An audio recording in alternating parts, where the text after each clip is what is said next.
Perfect. Awesome. Just letting everybody record, and I think that's everyone. So yeah, we can start with Arnie if you're ready. All right. Good morning, guys. Good to talk to you. Chris, good to see you again. Been a little bit. You too. Congratulations on a really successful HasLab. There's persistent rumors that have been swirling around that the barge is going to be re-released or the Razor Crest is going to show up at retail, maybe slightly repainted. It seems like these rumors are unstoppable since the barge came out, and especially since Razor Crest has slightly different language. Is there any chance, and I mean any chance, of one of the HasLabs being re-released either through Pulse or at retail for those who miss out during the HasLab project? Yeah, it's a good question. And first of all, I'll just open it up. Thank you guys all so much for joining us. You know, we love these opportunities. You know, we love obviously kind of the passion, but also it's just fun for us to talk, take 3 hours out of our day and talk Star Wars. So thank you guys for giving us the excuse to do that, because it's awesome. This is great. We'll try to give quick-ish answers, just because we know that there are, like, I think, 5 questions from each of the 5 sites to get through, but, feel free to follow up. So Arnie, yeah, we've seen the same rumors there. We won't be re-releasing the barge. The language was very, very clear there. So I will say we are not re-releasing the barge. For the Razor Crest, yeah, we have no current plans at this time. And so, obviously if you guys like the look of the Razor Crest, it's a big vehicle. It's got a, $350 SRP. We have no plans to do that again. So fans out there, if you like it, we would highly suggest you get it now. Great. All right. I think we're moving next to Collector's Cantina with, sorry, is it George or Jorge? I should know this by this point. It's George. Got it. All right, George, what do you got for us? All right. So with the Mandalorian speeder bike with the Scout Trooper, is that a re-release of the Black Series one from a few years ago, or is that updated with, or is it an updated version? I'm just not sure which one. Patrick, do you know on this? I mean, Yeah. Yep. Yeah. So this is the Mandalorian speeder bike that I think was just announced on October 26th. So yeah, George, that's the same sculpt as the one that we've done previously, and I think it was 2014 was the initial release, and then also in the not the STCC, the PulseCon item from this year. So yeah, it's the same sculpt, but obviously, it looks amazing, faithful to that wonderful scene in The Mandalorian. Okay, sounds good. That's what I was kind of thinking, that it was mostly a re-release. So I just wanted to make sure that it was that's what it was. So thanks. Yeah. Yep. And obviously we would just differentiate it from, like, it's obviously not a repack or a carry forward.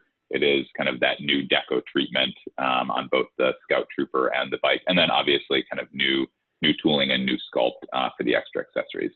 But yeah, cool. All right, I think Caster's Corner next. Khalil. Do we have Caster's Corner? seems like not. All right.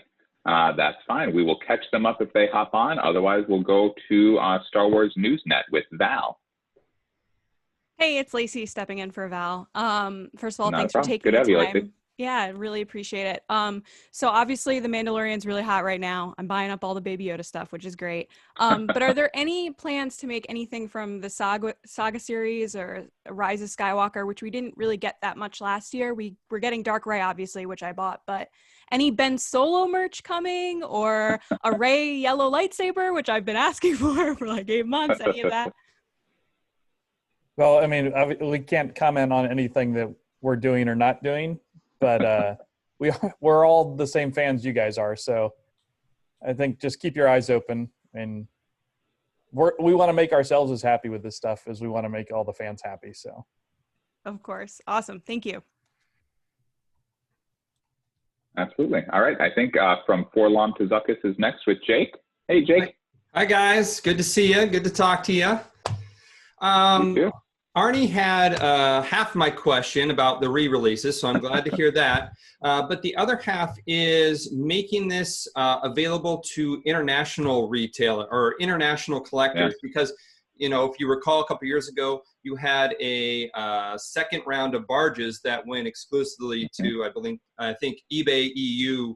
Along those lines. And so do we have plans for doing that for the Razor Crest? Because I know there's a lot of hungry Mando collectors out there. Absolutely, yeah. So that second round with the barge was basically because international fans outside the U.S. and Canada, you know, were not offered it at all during the initial campaign. I know that there were some ways that fans got them through other channels, but like we didn't offer it at all. And so that kind of second round, I think we announced it at New York Toy Fair last year. Through eBay just for international fans. That was because of that. This year, we've been super excited, honestly. Like the international, backers for the Razor Crest have been a significant portion. And I've seen some speculation online. We're adding those in, and we've done that intentionally. EU fans out there and Mexico fans, they helped us back the Razor Crest. Like we made sure to add those in, and so EU fans out there, if you backed it before it hit 6,000, you're part of why the Razor Crest got made. So at this point, it's live throughout the EU through Zavvi. It's live in Mexico, Peru, several markets in Asia, in Australia, New Zealand. So we've been able to work off some great work done by other Hasbro brands to kind of build up, and we've certainly built as well. But at this point, it's widely available globally, and we're seeing great fan response. And so November 9th is the deadline for everyone in every country. We're not doing that international thing after because we're doing it now. Awesome. Great. All righty. I think with that, we're back to the top, back to Arnie. Okay, maybe this is just collector impression, but it seems to me and a lot of people on our site that there are just more exclusive figures now than there have been in the history of Star Wars collecting. And it seems like there's almost more exclusive figures than general release figures this day. Is that the case actually? And why has the toy market shifted so heavily to rely on these exclusives? Yeah, I don't have the numbers in front of me. We've always had kind of a good mix of mainline and exclusive items, you know, both retail exclusives, convention exclusives, et cetera. And they're for a few different reasons. Convention exclusives, honestly, those give us a chance to do, you know, fun, kind of more really kind of targeted and passionate collector things that, you know, might not necessarily work in the main line. So we love kind of doing that special packaging. Our packaging team, you know, they love the convention exclusives because they get to do more special things that wouldn't necessarily work in brick and mortar. In terms of retail exclusives, like those are also things that honestly, like we couldn't necessarily get into mainline, and it's because we have such, you know, great retail partners with Target and Walmart, Amazon, GameStop, others. That's just in the U.S. globally as well. And so honestly, we just wouldn't be able to put out the same amount of Star Wars product without those retail exclusives. And so they give us a chance to do kind of some other, you know, meaningful updates, but, you know, a little more minor and get things out via the retail exclusive route. So moving forward, certainly both have an important role. Like mainline is kind of the core, the anchor for the line, and then retail exclusives are a great tool for building out things that we wouldn't be able to do otherwise. And we're grateful for that. Thank you. Absolutely. All righty. Next, back to George. All right, I think you kind of answered this one before, but like for the Razor Crest, did you guys expect it to be back so soon? It took like 24 hours to get it backed, or, you know, pretty much 24 to 48 hours. It was pretty quick. And the sail barge took a while. Do you think it was the price point for this or the limit of 5 per person? Because like the barge was a limit of 1 per person. I mean, what do you think was the deciding point to have it get back so quickly and keep skyrocketing up over what the sail barge did? And I think it's largely attributed to the kind of current entertainment and just kind of the overall excitement about The Mandalorian. But I mean, we really did try and deliver above and beyond on what we were doing with it too. So, I mean, I know like you guys can see, like I've got a barge sitting here behind me and I kept referencing it constantly during that project. But it was anytime that we were wondering whether we should or shouldn't add a feature, we tended to add the feature. So, and I think that showed through, and I think fans responded to that well. And probably a little faster than we expected. And I would just say, sorry, I'm just noticing when I speak, is a phone icon coming up instead of my face? Yes, phone is, yes. That might be a bug or a feature rather than a bug. But let me know if that's inconvenient for kind of the recording, and I can try to switch my setup. But the only other thing I would say is someone said congratulations to us. Like, congratulations to you guys out there. Like, it's a real testament to the passion that the fans have and have for the vintage collection and for the Mandalorian. So we were thrilled to see it. Thanks, guys. Absolutely. All right. I don't think Khalil is with us still. So we go back to Lacey. All right. So obviously you guys are really fan focused, which is awesome. You're always listening to what everybody's saying and what people are buying. And even last year you guys had said you look on eBay to see what's selling and what people really want to bring it back into line. Do you guys have any plans to do any fan voting again for figures or any future plans? Yeah, no, it's an interesting question, and we've done fan votes obviously throughout the years, you know, in both vintage collection, Black Series, and archive. We're definitely open to them. You know, nothing to announce at this time. I think it's the whole point of those is kind of for the fans, right? You know, we think it's fun, we think it's nice. We know that they've kind of generated some, you know, speculation about being, you know, rigged and whatnot, and fans aren't always happy. I remember the Empire Strikes Back one we did, and we stated this on the record, like, 100%, like, I was pulling for other figures. Like, there were other figures I wanted. We got the results and we were like, I mean, Luke's awesome. Obviously he's the hero, but we had a lot of Lukes in the line already. So I think we try to balance that. Like, obviously if it's not kind of a net benefit to fans, then it doesn't make sense, since that's the whole reason. So I guess here as and elsewhere, like, fans, you know, readers, your readers and viewers and listeners, like, tell us if you want more of those fans choice polls. Like, we'll do them. You know, if we lean away, it's because it seems like they might cause more consternation than happiness. So. Great. Cool. All righty, back to Jake. All right. Well, it seems like, you know, obviously being in a non-Star Wars year, it seems like budgets for maybe Hasbro's budgets for Star Wars tends to dip a little bit because of not having a major property, although we'll all agree Mandalorian is a glorious major property, right? I mean, come on now. But we are seeing a lot of repacks, or repaints, I should say, in the Black Series and the Vintage Collection. Is that something that we should expect going forward until maybe we have a major motion picture to generate a lot of new sculpts? Because, you know, we have the credit collection, we have the carbonized collection, we have the holiday collection, and those are while very cool, those are all repaints. Yeah, no, it's a good question. Obviously, you know, can't comment on budgets, like, you know, and like you said, the Mandalorian is an amazing property. Like, it's kind of swept the world, taken it by storm, and kind of we're certainly supporting that.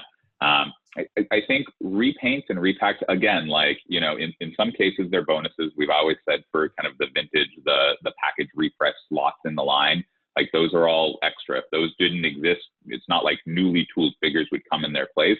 Those are all in addition to what would be in the line anyway. So if you don't like those, that's fine. They're not for you, and they're not taking away anything that you would have gotten otherwise. So I think we try to put out repaints and repacks, you know, some small tooling updates. Again, when we think that there's demand there, either with existing fans or in pulling in kind of a newer fan, younger fan, more casual fan. And we do that sometimes with the main characters on both lines. So I think those all have a role moving forward. You know, some of the repaints, you know, produce fantastic new characters. You know, some of the trooper variants, and then we've got an amazingly creative design team. Like, Chris and the rest of the team blow me and blow us all away with their creativity. And so things like the credit collection and carbonized are fun. They do really well, and fans seem to like them. And so if there's that demand there, then we certainly do see those things like that moving forward. But certainly we'll obviously still continue putting out new tools, new sculpts, because those are the bedrock of the line. Cool. All righty. I saw that Khalil joined us. So do we want to try to catch up Khalil? Khalil, do you want to fire off your first question? Hi there. Yeah, thanks. This is Bill Sensio. I'm actually covering for Khalil today. I also work over at Caster's Corner. So yeah, thanks for the invite. Apologize for being a few minutes late. I would like to ask if I can get permission to record. I am don't have permission right now.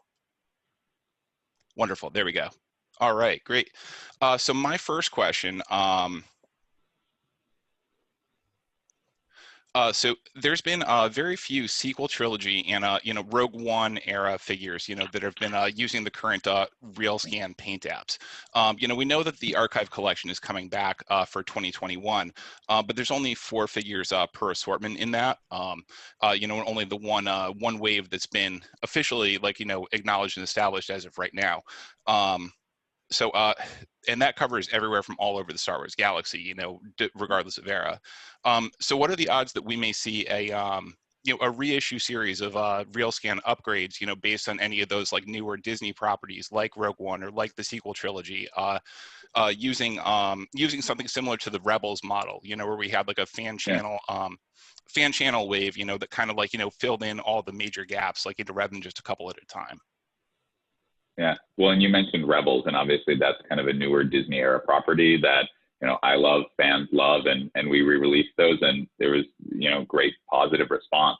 And so I think you're right, that provides a model moving forward, and kind of as we look throughout the saga, the different entertainment properties, if there's similar groups, similar crews like that makes sense, or just similar other groupings by entertainment. Yeah, it's not only constrained to the archive, as we saw with Rebels. If there are other groups that make sense, we're certainly open to that moving forward. Okay, great. Great. And Khalil, did you want to ask a second question just so we can catch up and then all kind of know where we are? Sure. Yeah, absolutely. Okay. So now that the doors to Endor have been kicked open, with the HasCon set this year,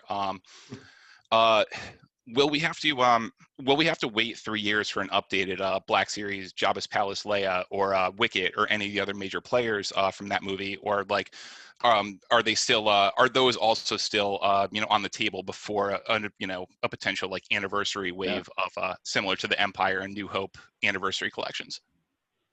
Yeah. So I think without saying anything about kind of specific characters, as we saw this year, we try to plan things around big entertainment and anniversary beats, but again, someone on the team had this fantastic idea for a convention set of Return of the Jedi Endor figures that, also made sense in mainline, and it was a great idea. And so we don't want to hold it for 3 years. We went forward with it. So Jedi's amazing. Obviously, it concluded the original trilogy. It introduced a lot of fantastic things into the lore. And so we will, absolutely continue dipping into that as it makes sense. Not just in an anniversary year. Great. Awesome. All righty. I think we left off. Did Jake ask the last question before before Bill jumped on? Mm-hmm. Is that right? Okay, great. So I think we're back to the top with Arnie. Is that right? Yep. Great. All righty. Arnie. Okay, you're going to notice a pattern to my topic here as I go. So lately, it seems like you guys do a live stream, a Fan First Friday or something like that. And then all those things you've announced go online a few hours later. But again, because there's so many exclusives right now, it seems like collectors are fighting to scramble between multiple sites. And do I hit Walmart first? And then are they going to cancel my order? Do I hit Target first? They're going to sell out in 20 seconds. Is there any chance of doing a more staggered release or something like that, so there's not this logjam?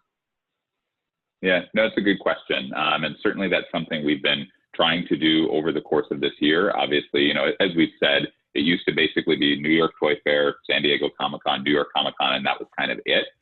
We started experimenting with global conventions. That went great, great response there. And again, kind of staggered things out a little more. And we've been doing even more of that this year with our fan site celebration in March, the live streams. And so, we've been trying to spread it out throughout the year so that it's not kind of this mad dash at those key moments. And then the other thing I would say is, again, as I said before, we have great retail partners with Walmart, Target, et cetera. They're all, they know the power and the strength of the collector and fan community. And so, all of us are working together to kind of make that experience, go from good to even better, because we've definitely seen those unfortunate situations. We're aware of them, and yeah, we're working to improve them moving forward. Great, cool. George? All right, my next question is like for the retro line. You guys did like the, A New Hope, Empire Strikes Back, and then you guys are now doing the Mandalorian. What was the reasoning to go ahead and do the Mandalorian? I mean, I get it because it's popular now, but why jump it instead of doing like just the lines that were actually retro back in the day, like the 3 movies back in the day when they were actually retro? Yeah. No, it's a good question. I think, again, it came from the response that we saw from the fans after we launched the retro collection. Certainly there was excitement about getting those figures back that we had from our youth. But we also just saw kind of a broader excitement about the styling and the sculpt and kind of the aesthetic of the figures. And then obviously, as we said earlier, as someone said, the Mandalorian is just amazing and huge, and honestly taps into a lot of that, right? Like there's so much DNA between the original trilogy and the Mandalorian. And I think we were just in a meeting and someone was like, wouldn't it be cool? Like Boba Fett looks awesome in kind of original Kenner styling, retro styling. Wouldn't it be amazing to see the Mandalorian? And like, knowing what Ugnaughts looked like in the original line, wouldn't it be cool to see Queel? And so I think honestly, we were just like, I really want to see what those look like. And we were like, well, if we want to see what they look like, probably other people do as well. I think there have been kind of various, and it's just all over the web, right? Like it's this huge trend of like seeing things in retro styling. And so we were like, let's give this a shot. Like it certainly doesn't mean those other properties are out of bounds. Like I'm sure we will get to them eventually someday. But with Mandalorian being so exciting and so now, we wanted to see what it would do. And honestly, again, the response has been great. And so I think we'll see more of those similar things moving forward. Yeah, that sounds good. As well, I was kind of figuring, but I just figured I'd ask it. It's just kind of interesting that you guys went to it so quickly. Yeah. So thanks. Yeah. Well, and like Patrick said, I mean, we're fans here. So when something like that gets us excited, like we want to see it happen as quick as anybody. So I think that's a big part of that. Perfect. Yeah. So let's confirm Mando Retro Wave 2 for 2022. And then we'll do Jedi in 23 for the 40th. Sounds good to me. Might as well. It's great. Well, it's great to hear that you guys like Mando Retro. So that's what we were hoping for. That's what we've seen. And we'll certainly see more of retro moving forward. And we can't wait for the next reveals. So awesome. All right. I think we're back to Bill. Okay, I'd like to pivot in a little bit of a different direction for one of my personal favorites from last year, Galaxy of Adventure, which is a really fun debut last fall. For most of 2020, new products has kind of been slow to arrive, yet, a lot of the retailers don't seem to be clearancing out, the existent figures. And we've just seen recently, pre-orders have gone up for, specialty and online retailers for some of the newer characters like Ahsoka and the 332nd Trooper, Boba Fett, and all of them.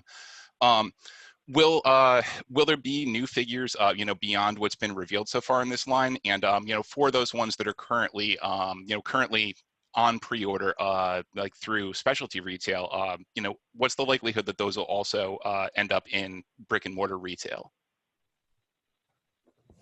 Patrick can probably answer some of that, but I mean, it's a line that I personally love too. So I'm right there with you. I love kind of those more stylized looks at figures like that and Mission Fleet and that sort of thing. So, I mean, we still have a lot of passion for it. So.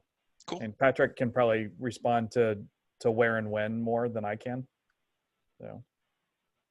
Yeah, I mean, Chris said it. Like, obviously, again, as always, we can't reveal anything that's not revealed yet. Although we did have fun in one of those live streams with a question during Q&A where we were able to reveal the Razor Crest HasLab campaign. But yeah, it's a great line. Again, it's kind of targeted at kids. It's based on consumer insights. We have a lot of proprietary consumer insights, and those are always first and foremost to our decisions, whether it's kids or fans. And so those were based on those.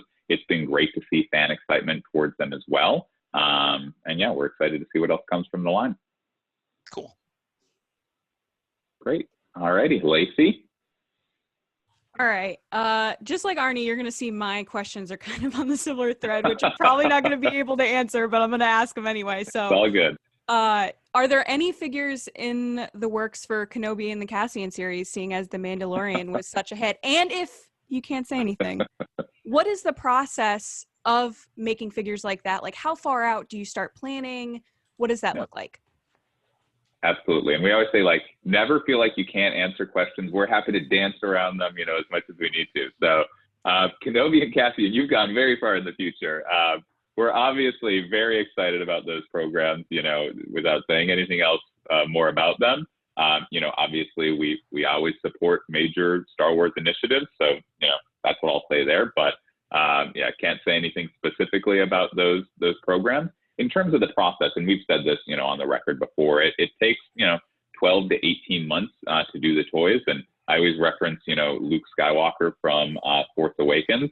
You know, we saw that on the screen the same time everyone else did, and that's why we didn't see a Luke Skywalker figure from Force Awakens until mid-2017, because that's just kind of what the process takes. And we could rush it, but we think it's more important to get the figures right, because we know kind of the attention to detail that we have and you have, and so that's why it takes a little longer sometimes. But, you know, whenever they come out, excited to see figures from all the upcoming entertainment. Awesome. Thanks. No problem. All righty, Jake. All right. Now the vintage collection appears to be, so currently this second wave of vintage collection, since its rebirth, Renaissance, is just releasing basic figures, a few play sets, and large vehicles. But if we go back to 2010, the original vintage collection run, fans were treated to small and medium-sized vehicles, melloways, creatures. Is there a reason those offerings have been dialed back or eliminated from the current version of vintage collection? Yeah, and we certainly do see some of them. I'm not sure exactly what you're calling a small or medium vehicle, but obviously we had the Imperial Troop Transport earlier this year. We had the Skiff last year. Maybe that's a medium-sized vehicle, but yeah, nothing's out of scope, like, you know, in terms of smaller or medium-sized vehicles. You know, again, if there's the demand there from fans, and if there's a way to commercialize it, either through brick and mortar retail, or obviously as we're seeing from the Razor Crest through a HasLab model, you know, creatures, smaller vehicles, it all works. You know, again, we just, you know, have to see the demand there. And, you know, I think it was in a round of interviews like this earlier in the year that we talked a little bit about kind of the demand, and we've been seeing, you know, amazing response from the vintage fans, both the petitions and the you know, online campaigns, and so we've been starting to see some of that as well with sales. And so yeah, you know, as we continue to see that, we're excited for the future of the vintage line. I think, again, we've said previously on the record, like, there is a bit more coming. You know, I don't know if either line's ever returning back to the days of 2010 when we had 40, 50 figures in the line. I don't think that's happening, but yeah, we're excited about the future for vintage, and I think we'll see a lot of cool things coming. Great news. Great news. 3 3/4. Bring them all back. Absolutely. That's right. The original scale. Just like that. Okay. I think we're back to Arnie. Let me know if I'm missing anyone. Trying to juggle a bunch of things, but I think we're back to Arnie.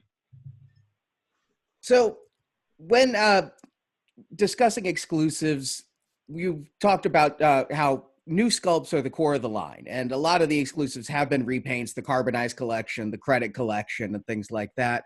But there have also been recently some core characters that were exclusives. The one that comes to mind is Jedi Luke Skywalker being a Walmart exclusive, and that was very difficult for people to get, and yet that's such a core character that's part of the line.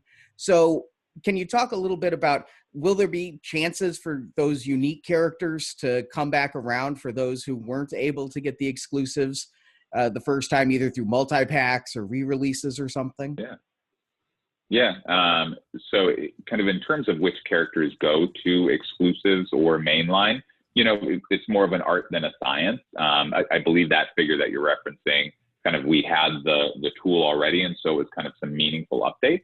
And so that's why it made sense for an exclusive. And again, we were able to get that figure out when there might not have been a slot for it in mainline. To your question about whether there's a future for those figures, you know, absolutely. Again, you know, it's interesting to kind of hear your question in counterpoint to the earlier question about repacks and repaints. Like, and again, I think this all comes down to like, do the fans want it, right? And so, you know, where there is demand for a re-release of the Luke Skywalker Jedi that fans might not have gotten a chance to get before, absolutely, like we'll get that back out there. And you know, we're gathering information through, honestly, conversations like this online. There's data in terms of sales and aftermarket values, and we look at all of that to determine that. So yeah, absolutely. Thank you. Absolutely. All righty, George. All right, so my next question is kind of goes to the credit collection. Why did you guys decide to do a card back instead of a box? Because Black Series are usually boxes except for the archive. And also, what's the purpose of the credit? Is that going to be used as some, could that be used as some kind of game feature like later on or something like that, like an add-on that you guys done before with various apps and stuff like that you guys have had before? Yeah, I think with the credit collection, like again, this gets to the fact that Mandalorian it just pays such homage to the original trilogy, and there's just so much DNA and links there. And so as we talked about a way to celebrate that, you know, we just kind of thought about a lot of these original things that, you know, existed in kind of the early days of Star Wars and Star Wars figures that were kind of brought forward to the Mandalorian. So the idea of credits, right? Like we've always heard about them. Well, we finally see them in the Mandalorian. And obviously in the toy line, like we had the whole Power of the Force figures with the coins on them. And so someone was like, well, wouldn't it be cool to kind of pay homage to those figures with these credit collection figures that then have, you know, a credit you can use for role play. We also then loved the idea of, you know, the Ralph McQuarrie concept art was such a huge part of the influence of Star Wars, and fans love that. Well, we've got this great concept art in The Mandalorian. Wouldn't it be cool to pay homage to that by doing the concept art for the film out and then do the characters in that deco? And once we kind of went down that line, George, it was kind of apparent to us to do it on a card back, just because we were kind of paying respect and paying homage to the original figures in a way that, you're right, we do with the archive, because that's our kind of timeless collection, and also with our 40th anniversary lines in the Black Series. That's some of the thinking behind the credit collection. All right, sounds good, thanks. Hopefully somebody got a bonus for the name credit collection, because those images play during the credits and they include the credits. It's spot on. There we go. I'll pass that along to the person who thought about it. All right, I think we're back to Bill. Okay, well, I wanted to actually revisit the retro collection and just ask you, Patrick, and also Chris. You know, this is not about, you know, what we'd see in the line, but one of my favorite things about the retro collection overall has been those characters that finally got their due in the Kenner style. You know, we've got like, you know, Grand Moff Tarkin from, you know, the New Hope wave, Snowspeeder pilot Luke, you know, now the entire Mandalorian collection coming next year. For each of you, from the entire like galaxy of Star Wars, like all of this, like, you know, like amazing universe and everything. What's one character you personally would love to see in that Kenner style that never got made? You know, whether OT, whether we're talking something else, like, you know, like anywhere else, like, you know, what's that one character that would be your personal, like, oh man, that'd be so cool to have him like hanging out with like the Kenner guys? Yeah, Chris, do you wanna speak to this? You can go first. Okay. For me, there's one character that I'm on the record saying I want in any expression, and so I will repeat that here: Joruus C'baoth. He is the villain of Heir to the Empire, loved Heir to the Empire growing up. So if I can get Joruus C'baoth in any scale, in any styling, I will do it. And he would just look awesome, because he looks awesome everywhere. So it's an easy answer for me. Yeah, for me, it's a question that needs more thought than my brain has in it right now. I grew up with all that stuff. I'm a huge fan, just like all you guys, and you can probably see cases of vintage figures behind me. But I don't know. I just personally, I think I want to see some of those figures that Kenner had on the list to come out, but never came out. But that's me personally. I don't know that other fans in the world want that stuff, but like, let's that's get where my Mongo brain goes. Beefhead Tribesmen trending here. Remember that one from the Epic Manga beef Continued? heads, Absolutely. amazing. Yeah. Yeah. Well, and my career started with some of the original Kenner designers. So we had lots of conversations in my early career about that sort of stuff and my dreams for what those vintage figures would have been, and seeing some early prototypes and stuff. So Nice. Very cool. Thanks. Absolutely. I switched to a different audio system. Hopefully that helps. Let me know if it doesn't, or if it made things worse. So I think we're up to Lacey now. All right, my question is kind of similar to Bill's. Here at Star Wars Newsnet and my podcast Resistance Broadcast, we're huge Solo fans. We want to see a sequel to Solo. We're all about it. Is there any plans to revisit Solo, in being that there are so many different creatures in that movie that are really great, like Therm Scissor Punch? Are there any plans to revisit those creatures? And if you could, which one would you want to make? I hate to keep repeating myself, but we can't talk about figures that were on the horizon, what we might do in the future. But I mean, you guys know Star Wars is a huge universe and a lot of different things happening. So we always want to keep relevant stuff in front of people. But with the library of past movies and entertainment, there's a lot of stuff to go back to in the future. So, I mean, I wouldn't rule any property out. I mean, there's a lot to go back to and tap for the future. So cool. In terms of what I'd want to see, you can never go wrong saying Maul. So Yes. Nice. the end of the movie, Great Maul. choice. Again, to Chris's point, this is nothing about what's in the line. Sure, Personally, the more Maul, the better. Thank you. Absolutely. All righty. I think Jake. All right, I'm gonna skip down to my last question just because I'm looking at the clock here. Since we here love and collect it all, the 12-inch line, the Heroes or Titans, whatever the official moniker is of that line, has that been canceled, and has that been like replaced with the Mission Fleet? And the same thing goes for the Microforce. My 10-year-old and I loved getting the Microforce Advent calendar last year. Was hoping for something, but I haven't seen any word of Microforce or the Titan series. we haven't made any announcements on any of that stuff, so we can't talk about that. But I mean, like we've said before, like all these lines that are part of our history are things that are close to us and passions for us. So yeah, I mean, I'll say we enjoy them, but we've got no plans that I can talk about for anything. So Got it. Cool. All righty. I think we're on track here to get all 5 rounds in, which is great. So Arnie, kick us off for the final round. Last question. Okay, with the PulseCon exclusives that went for order recently, the Pulse members were able to order on the first day, and it shipped really quick. And then the next day, it went up for general order with a ship date in March.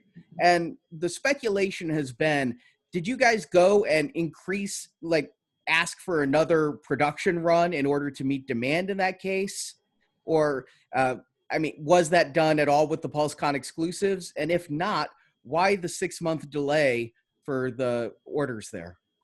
Yeah, no, you're exactly right. I didn't realize this was a mystery. Sorry, that's exactly what happened. And this is honestly kind of the benefit of pre-orders. I know that, again, there can be some frustrations, and we're working on that. The nice thing is that it lets us know when there is that demand out there.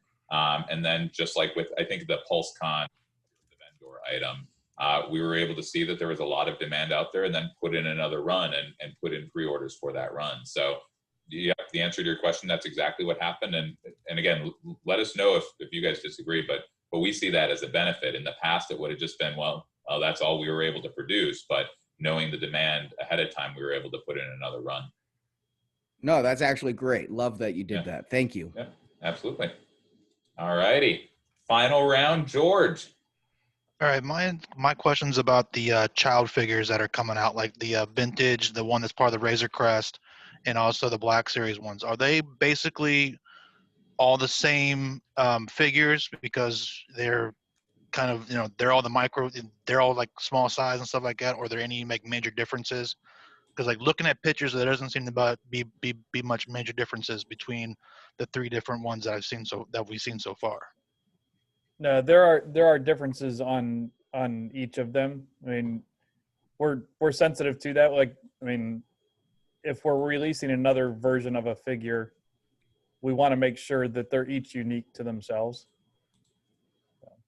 Yeah, I think specifically for the HasLab one, card back is exclusive to the deco treatment on the pram will be exclusive, and then I believe the head sculpt on the child itself. So well, he's holding the gear shift ball in his hand for the HasLab. Yeah, so the hands as well. Yeah. Okay, so he's actually is holding that one, but it's not in the other ones. Okay, because I was trying to look, and it was everything was kind of looking the same. So that's why I was trying to figure out what's the different ones. And he's so tiny compared to the Black Series one, and you put them next to each other, and he's 3/4 of the height of the Black Series one. He's getting super tiny. So, and where the Black Series one had that ball as a separate piece in a little rattly box, like that one, there's just no way. So it's molded into his hand. So yeah. All right. Thanks, guys. Absolutely. All right, Bill. All right. I wanted to end with Mandalorian, which is obviously a show that's rich with characters and aliens. But getting some of the big name supporting characters from it, has been a considerably slow process. So I guess my question was, how much of a decisive factor was only having a few of those characters, Mando himself, Cara Dune and everything, before the show premiered last year versus now that we're, just beginning season 2, and it's established that the show is a smash hit. Like, people are crazy over Mandalorian. How does that influence, the amount of attention that property gets and the pattern of only a few kind of core characters versus expanding it out to, more supportive characters, knowing the popularity of the property. Yeah, no, I think you kind of set it up front, right? We were always excited for the Mandalorian, like everyone was. I remember articles last year, but it's hard to remember how that excitement is just different from the explosive excitement that we have now. And so it just is a little bit of a different world. Also, Jon Favreau's on record saying that and I think we would all agree with this, that reveal of the child in episode 1 was amazing because no one knew it was coming.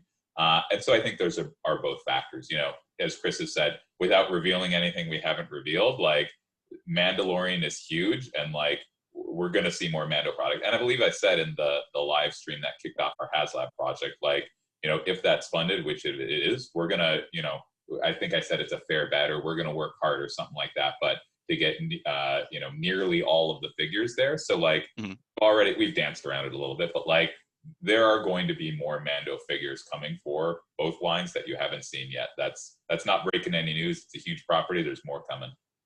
Well, and to bounce off of some of the comments we've made earlier in questions, and with so many properties from Star Wars and so many characters and so many things that we still want to do, each time we make a decision for this, we've got to balance all that because it's a good point. And when there are a certain number of figures we're going to bring out, and how many of those we dedicate to new content like Mandalorian versus finding a place to put in that character from Solo that we still want to get out, or all that sort of thing. It's a giant balancing act, and each time, there are a lot of properties that don't have the problems we do, and I say that jokingly because I don't think of them as problems. We've got so many rich characters to look at, and it's a blessing that we've got that kind of depth and breadth of all the different Star Wars properties to draw on. But it complicates which choice we make each time. So. All right, lightning round for the last 2 questions. Lacey, hit us. For the Mandalorian line so far, everything that you guys have put out, which has been awesome, what's been your favorite piece? Razor Crest. Yeah, that's an easy one for me too. It's easy, yeah. Razor Crest is an easy answer. I'm trying to think of a more niche answer. Razor Crest is just so awesome. I love the Mission Fleet speeder bike. Yes. Yeah. Mm-hmm. With the little baby Yoda and the pram sidecar. Yeah, thing. people really love those. Yeah, it's super fun. Only Mission Fleet I bought. I will say credit collection as well. We talked about it already, but I love all the ties to the past with that. It was a really cool idea. Awesome. Thanks, guys. Yeah. Jake, bring us home. All right. Final question. The first wave of retros on New Hope. there were some struggles with the they're holding, you know, new concept, rescanning and designing the retro figures. There were some struggles with getting them to hold weapons. That was completely corrected for Empire Strikes Back wave. But now we see in The Mandalorian a Star Wars Stormtrooper coming back as the Remnant. Is that going to include any sculpting modifications to help that blaster stay in that hand? Or are we keeping these on the card? I don't know. Are you keeping them on the card? I'm curious about that myself. I buy 2 of each of these, so I can. One and one. So they're all getting open. They're all staying on the card. Well, we're constantly trying to improve things as we go. I don't know if that one specifically was addressed. But, I mean, I don't know about you, but most of my vintage figures don't hold weapons either. So, like, I mean, how it's a balancing act of how authentic you want them. Right. I mean, yeah. Find me a pile of vintage figures that hold all their weapons right and crooked. You mean? Yeah, exactly. Yeah, you got to turn them sideways and wedge them in there. So, yeah. Perfect. Cool. Awesome. Thank you guys so much. We have to run to another round, but again, just can't state how much we appreciate this. You guys taking your time probably during your lunch hour, and again, this was really fun. So, looking forward to doing it again. Thank you so much. Thanks for so much, inviting guys. us. Really appreciate it. Absolutely. Really appreciate this. It was great. Thanks, Have a great guys. day. Bye. Bye.